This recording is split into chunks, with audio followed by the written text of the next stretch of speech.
All right. Well, Fluto Shinzawa is our good friend. He's a senior writer for The Athletic. He joins us on the Volkswagen Dealers Expert Hotline. Fluto, a lot of noise going around about the future of Jim Montgomery.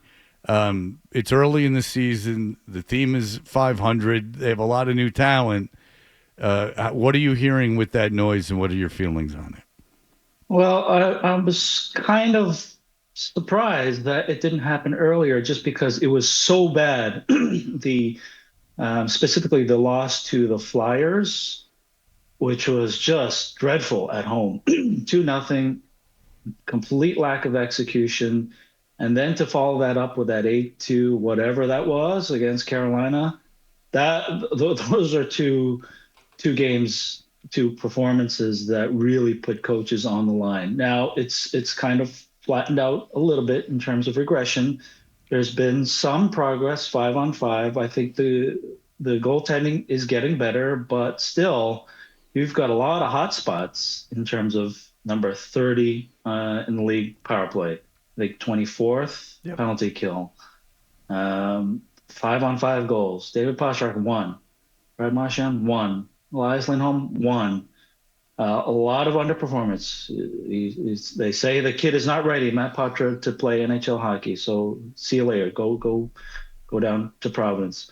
So in terms of the coach, he hasn't really found lasting solutions yet, and he's in the last season of his deal. And I'm assuming he's looking for a decent raise for not only next year, but for years to come on his next deal. So you can understand why there's no new deal in place for Jim. So all of that, yeah, it's you can't say it's early anymore. This is 16 games. This is a long stretch of underperformance in layers upon layers of the roster, which really compounds their issues. So yeah, it's just the business of the league that in these kinds of situations, the coach is always in duress, and that might be the case for Jim. In what area, Fluto, would Montgomery be able to make the biggest and most immediate impact? Is it the 5-on-5 play? Is it the penalty kill? Is it the power play? That's a great question. You can always look at special teams and say, okay, there's structure here. There's set plays. There's a template and a blueprint here. If you look at the power play specifically, that you can turn to and say, okay, this can somewhat be managed and coached up. But that said, I'm sure him and Chris Kelly, who's in charge of the power play, and everybody, they're all beating their heads together and say, guys, why don't you shoot? Why don't you pass? Why don't you move? Right.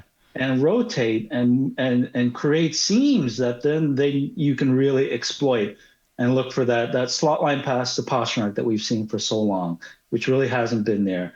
A bumper play from Marchand into Lindholm.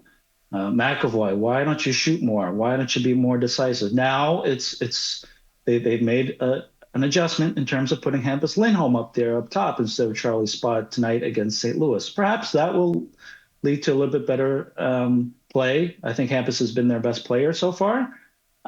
So you can look at that. You can look at the PK and say, okay, this is perhaps structurally you have to. I'm not sure what the solution is. If you have to be tighter in your formation, if you have to be more aggressive on loose pucks.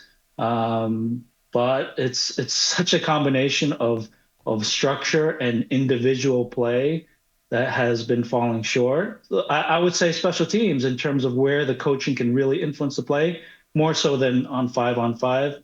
Some of this just has to like David Pastrnak, he has to play better. Elias Lindholm, you have to be more consistent. Charlie Coyle, he's been okay in terms of his all-around play, but still 0 5-on-5 goals. You have to get something from him. Zadorov, okay, fine, you're adjusting. It's got to be better. Yep. Lowry, got to be better. McAvoy has to be better. How much? It's you go down the line. There's so Yeah, many that's a lot. How much of this is Jim Montgomery being used as a human shield for the lack of a roster building by Don Sweeney? The roster is flawed at this point, just because it looks bad because you have so many players underperforming. Like Pastrnak, he's going to be better, right? This is unsustainable performance from David just because we've seen it. We know what he's capable of. Same thing with Brad, especially once he gets more of his legs and his conditioning in place to where he wants it to be. Like that's going to come. Charlie Coyle, the production is going to come. I think Pavel Zacha has more, and it's coming. I see some signs there of improvement. Justin Brazeau, he's been pretty good in terms of a very limited specific role, but he's fulfilled it for the most part. But yeah, there's no help coming. The young players are learning on the job, and that'd be one thing if you had a good segment of your roster producing. You could kind of shelter Patra and Lohrei, but there's nowhere to hide on this roster right now. And so far, Elias Lindholm, what are you paying him? 7.75 times 8 has not fulfilled the price. Zadorov at $5 million so far has not. Now Kaslik, that's been a good pickup. Cole Koepke, very good signing. But overall, yeah, it's the management's choices so far have not been working out. I think that will regress toward a more positive outcome as time goes on. But by then, it might be too late for the coach.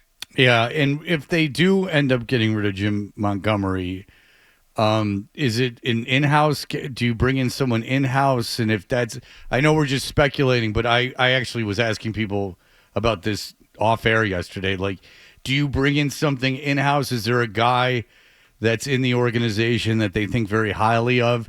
Because, you know, a lot of times it's like, we'll get rid of the coach, and then you say, okay, we can do that, but who are you going to bring in?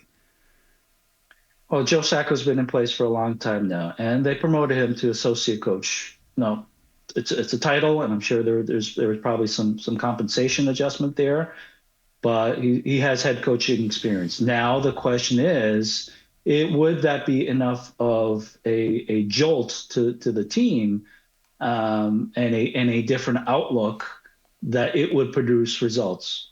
We don't know. Now they brought back Jay Leach too from Seattle.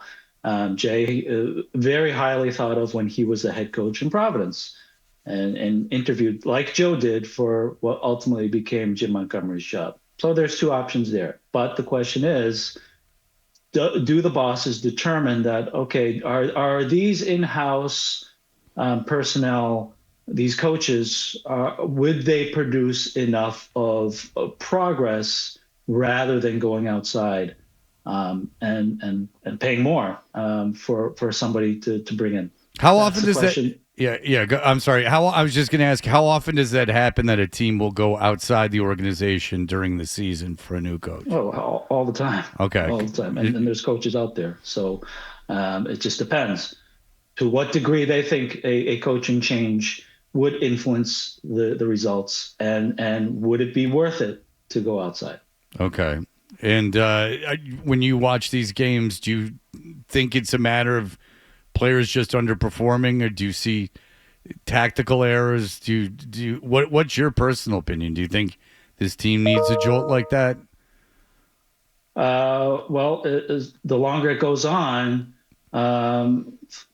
look, it would be unfair to the coach right now, just because there's so many players underperforming. But why is that? Is that because the coach is on them, where he's been? It's really the first 2 years of his career here. There's really been no reason to get on these guys until playoffs. So now that he's on them and he's being more direct and more firm, how is that influencing players? I don't know. I haven't heard anything in terms of, oh, geez, now that this coach has really turned to the dark side, so to speak, that, whoa, this is not working. This is not who he is. But you have to be consistent as a coach to who you are. And if you're glass half full and always positive, and then suddenly, all of a sudden, just because things are not going well, that you turn to this demanding person, well, players can really see through that, and they might not play to their full potential. But I have to see more improvement from the players too. I wrote about this today. It will be a long document, even on the internet, to go through all the players that are underperforming and why they have to improve. So that's just, it can't go on like this, but it has for 16 games. The answer, guys, always somewhere in the middle. There's coaching can be better, management could have made better choices, but ultimately the players they have to be better. All right, Fluto Shinzawa, as the Bruins take on the St. Louis Blues tonight at 8 o'clock. Pregame starts here at 7 o'clock. You'll hear the game here. Fluto, excellent analysis as always. Read him on The Athletic. He's the man. Thank you, Fluto. My pleasure, guys. All right, we Thanks, appreciate Fluto. it.